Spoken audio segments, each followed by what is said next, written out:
Okay, well, thanks first of all for the opportunity and the introduction. As Mike said, we've been friends for years and have been to a lot of really cool places. Some of which I'll probably talk a little bit about today, just because I think they're relevant to the story that we're going to talk about, which is sort of what's the secret sauce. Mike and I have been around a long time, obviously, and what that means is that when you go to events, Summit or Leadership or the Success Club trip or wherever, people want to talk shop and they want to know, what's the secret, and they almost always tend to focus on the wrong things. They want to know how to run a Facebook ad, or what the perfect length for an Instagram story is, or it's minutia, and they don't focus on the real secret sauce in this business, which is what I want to talk to you about today.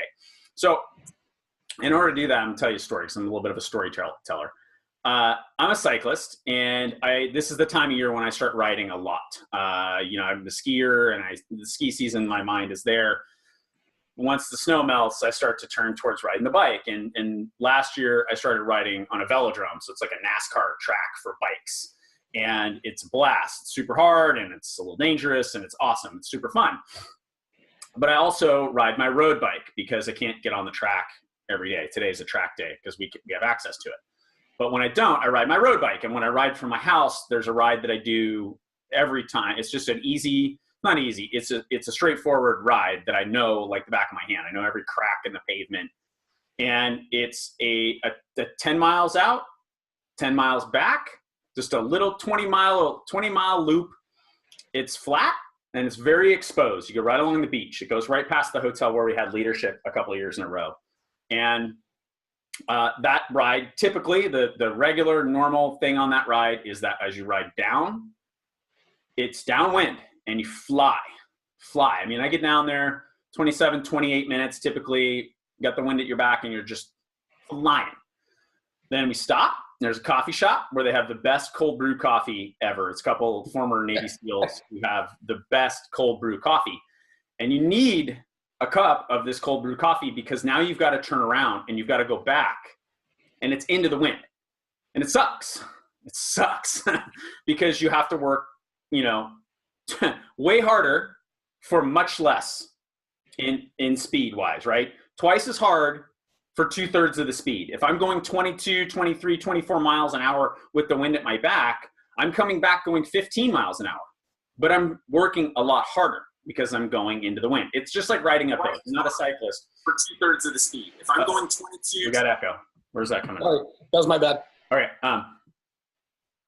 If you're not a cyclist, the wind, you're like, wow, wind. No big. It's seriously like riding downhill, riding uphill. It's exactly the same, except harder because it's flat and it sucks because the wind is into you. And you're like, why is this so hard? It's just a flat road.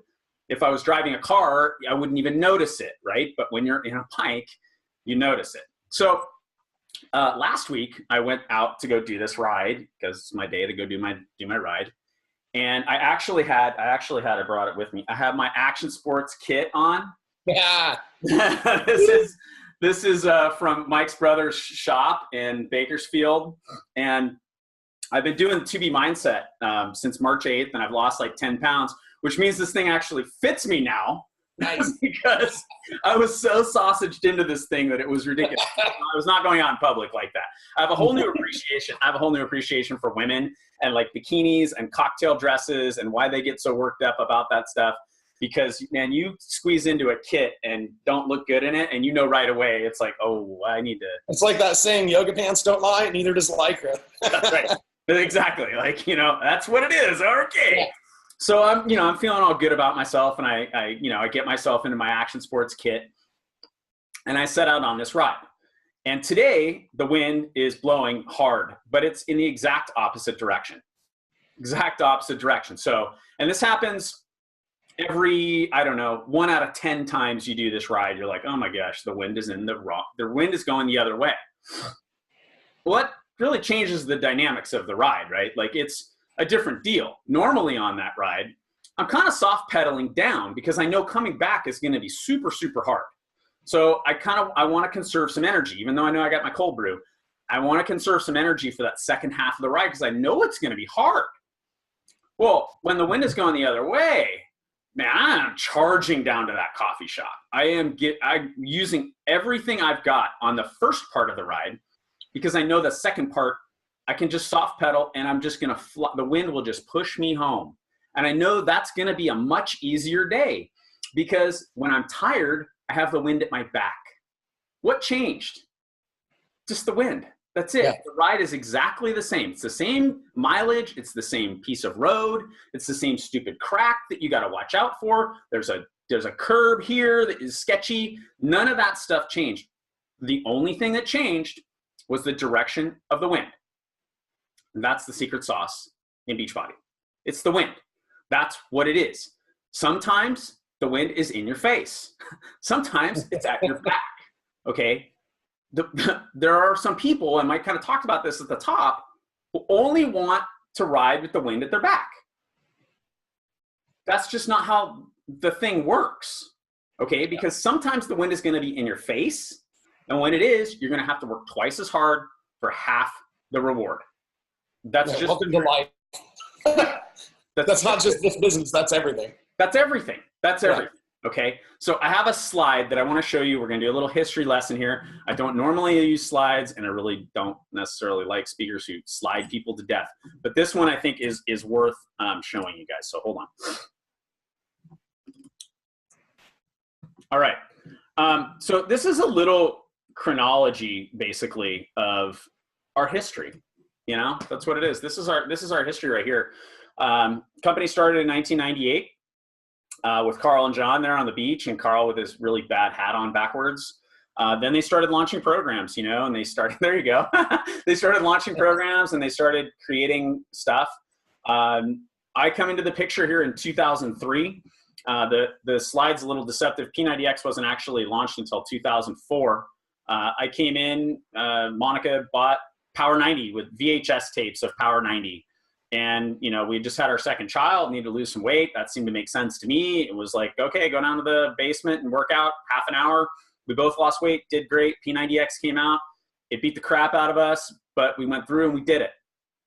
And Monica got really engaged with the community and started building relationships with a lot of people online, which at the time I thought was crazy. I was practicing law and that's what I was going to do.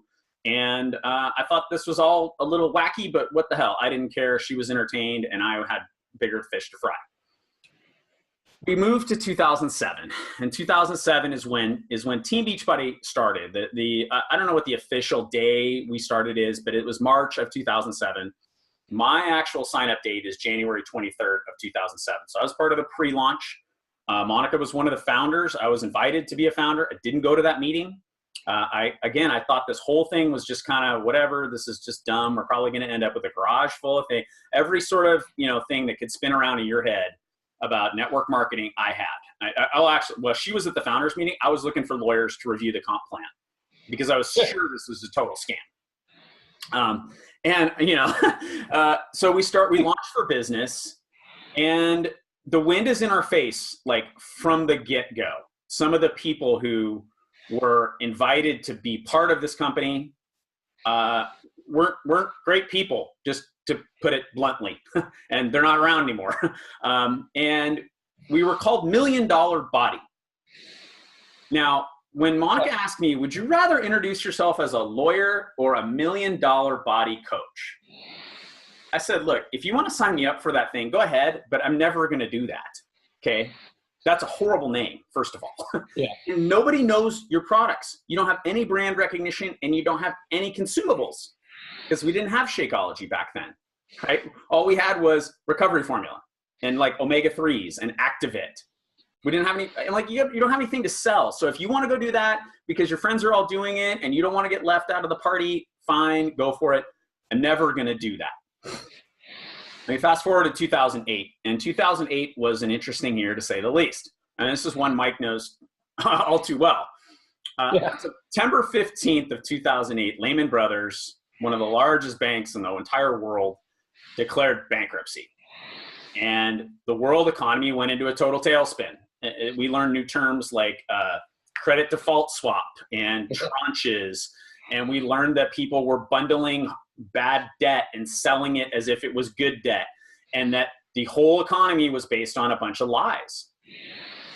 And my real estate development business went into the toilet. It was done. I knew it was dead. And I kind of had the choice of, I can either rebuild this thing, which I don't like, and it's going to get loud here in a second. It's an F-18 flying over. That's hilarious. He's being nice about it, it seems, so it won't be too bad. There was one the other day, man. It just shook the whole house, and like car alarms went off. Anyway, I could either rebuild that business or do something else. And I decided I was going to do something else. I wasn't sure that Beachbody was going to be that thing, but it made sense to help Monica because she was doing well, build her business. I thought maybe I'd go teach or something, but I needed to get out of that and do something else. But there wasn't a lot of momentum at the time, right? And it was like, how do we do this thing? We don't have consumables. Online marketing was just kind of getting going. People didn't know what they were doing. And it was very sketchy and it seemed and awful. Like our neighbor, it was like there were 4 people within a year who lost their homes to foreclosure. And like you'd come home and their boat was getting towed away. I mean, it was just awful time to just kind of be alive, much less try to start a business. But, we chugged along. Hold on. Advance. There it goes. So here's 2009. In 2009, everything changed. 2009, everything changed. I went to my first summit as a coach. I went to the first summit in 2008, but I just went for the party, and then we took off and we went to Hawaii on what is now the Success Club trip. At that summit, the world just changed for us. We launched 2 things. We launched Insanity and we launched Shakeology. All of a sudden, we had this new workout program with this new guy named Shaun T that people absolutely fell in love with. To this day, when I tell people about what I do, I tell them at first, I own a company that markets and distributes in-home fitness programs and supplements. If you've ever heard of P90X or Insanity, that's us. I don't remember the last time I've had somebody go, I've never heard of those. Actually, I do remember the last time was when I met my fiance. And she had no idea what I was talking about. And I was like, I think I like you. You don't even know what I do. This is, that's the last person. And that was 3 years ago. That was the last person I remember saying, oh, no, I've never heard of that. Everybody knows our products. In 2008, it wasn't that way. In 2009, that ship started to change. People started to recognize P90X. I actually had cycling jerseys that I put it on the back of my cycling jerseys. I would go on rides and people would ask me about it because everybody had heard of it by then. Part of that was Insanity. Then we had Shakeology. All of a sudden we had a consumable. Now we had something that was a great product that really, really worked. 2010 turns out to be the craziest year in my business, maybe for Mike as well. Yeah, me too. That's the year we both were in the top 10. Yeah, it was epic. The Elite 10, and we ended up winning a trip to go cycling in the south of France. Why? What changed? Yeah, we had some new products, which was great. Those new products, what they did for us more than anything else, they generated momentum. They generated momentum and they put some wind at our back. And back then, this thing seemed easy. It seemed really easy.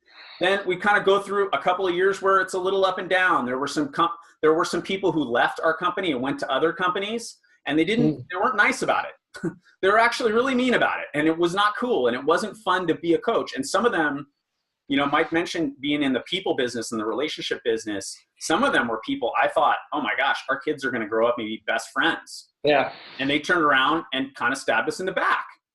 And that sucked, and it hurt. And the wind was in our face. That's what happened. It was hard.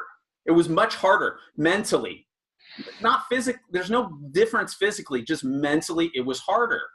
And so you have to work harder when those things happen, right? Advance to 2014.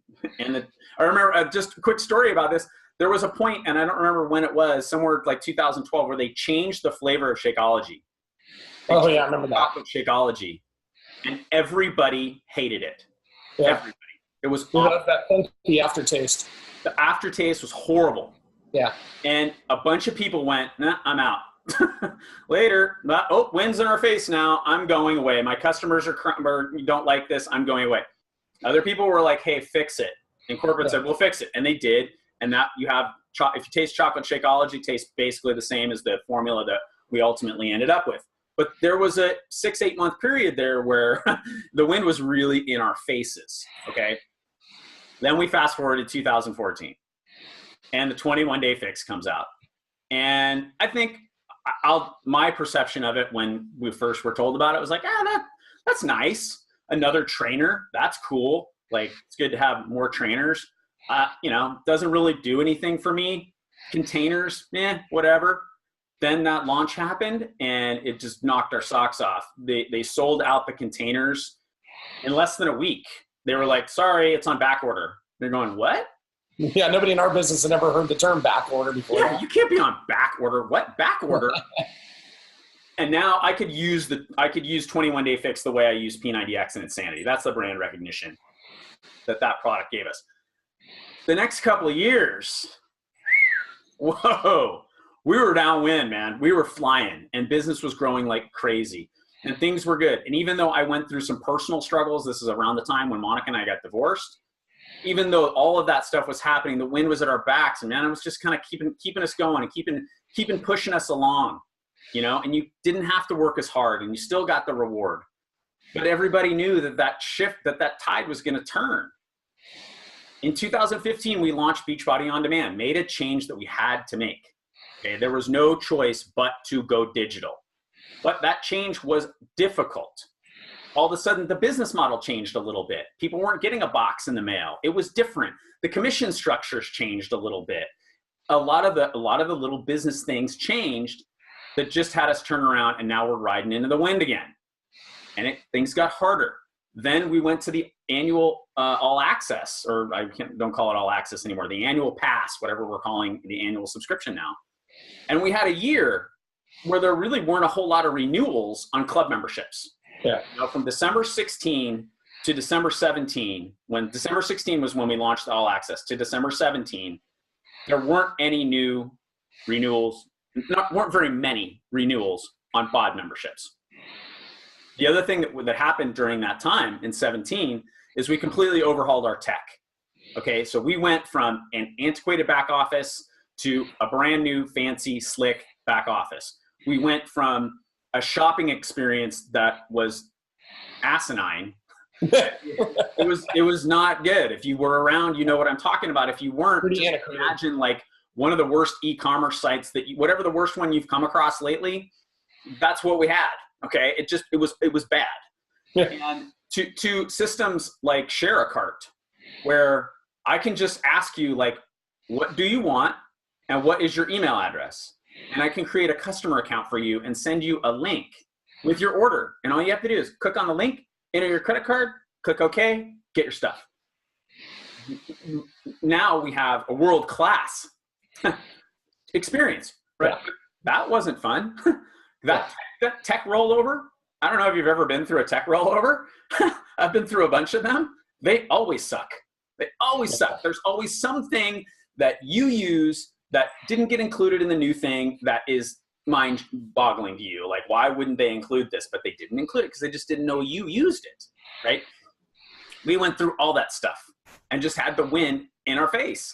And that's when things were hard. It was hard when somebody wanted to buy something and they were struggling because maybe the cart was down, It was hard when the thing didn't work the way it was supposed to, right? Yeah, and then you had people that were vulnerable in that time, and so then other companies came in, and so that first thing that happened back in the day happened, multiple more times, and it's like, really, another, and you're just going. That's a great point as well, right? Momentum killer, right? Yeah. Here we are, and it's like you're telling people, listen, we're riding into the wind right now, but I can guarantee you, just like I can guarantee that spring follows winter, that we are going to be downwind. You just got to stick it out. And some people said no. They said, no, we're not sticking around for this. I'm going to go off and I'm going to sell ketones or wine or whatever. And they left. Yeah. Left. I've seen a lot of people leave, and not very many of those people who left are with the same company that they left for. There's a reason for this. There are reasons for that, and we don't need to get into that today. But those are momentum killers, and those are the days where you're like, oh man, do I really want to keep doing this? I'm struggling so much. We're just riding into the wind. Okay. Then we roll into 2018. 80-Day Obsession launches. It's another huge hit.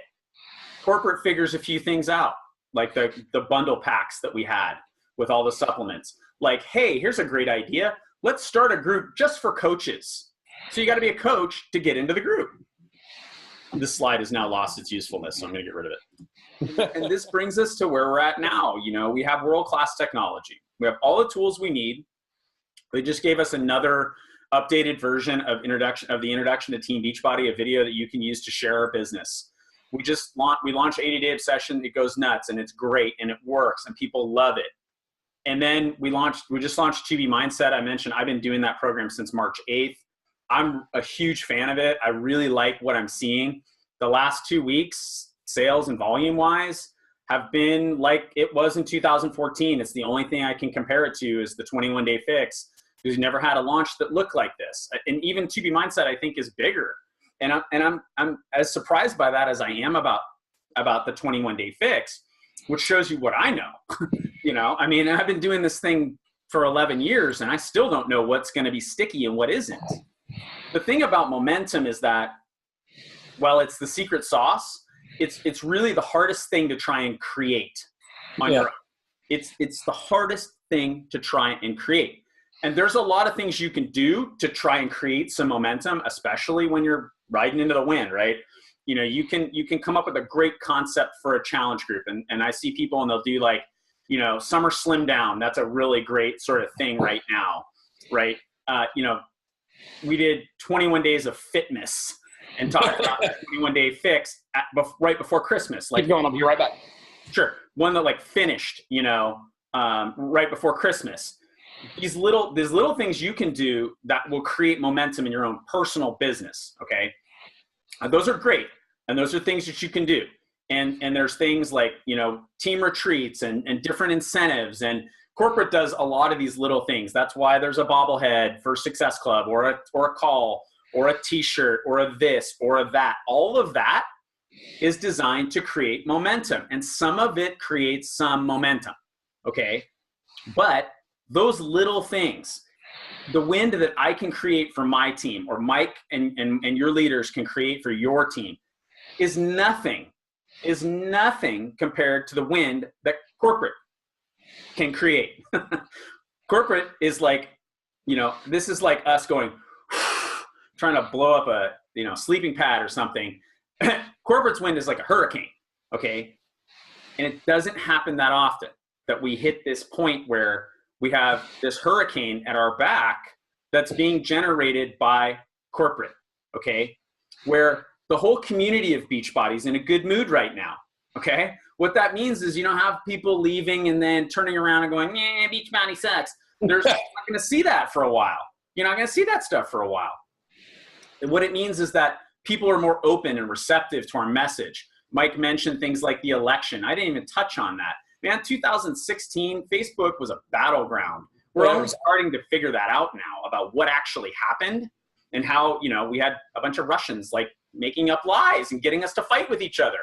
When people are fighting with each other, it's hard to go, hey, do you want to do this fitness program? You want to check out? You want to talk about something fun? They're like, F you, I'm going to fight with you. Totally. Like we're passing all that by, right? And we have corporate's big wind at our back right now. This is why things are easier right now. Things are easier. It's the same business, same exact business, same exact thing that you do every day that I've been doing for I'd say since 2009, since that's when I really started as a coach. Same thing, building relationships with people, helping people achieve their goals, live healthier and more fulfilling lives, staying focused on that, and then teaching people how to do that same thing. It's the same exact business. It's just easier right now because we have the wind at our back. Now, how long is the wind going to be at our back? I don't know. I don't know. What I know is that when the wind is in my back, I'm not going to soft pedal. Yeah. I'm going to ride like hell. I'm going to ride like hell because I know cover more distance. You can cover more distance. Yeah, exactly. I can cover more distance right now in the next 6 to 8 months of this business. I can cover more distance than I could in maybe a year and a half. if during like a really tough time, like 2015, 16 with the BOD transition and the election and all that stuff, I can cover a year and a half, maybe more in 6 months. 2 years. Yeah. 6 months, because the wind is at our back. Okay. It's the same business, same things going on. Guess what's better? My attitude.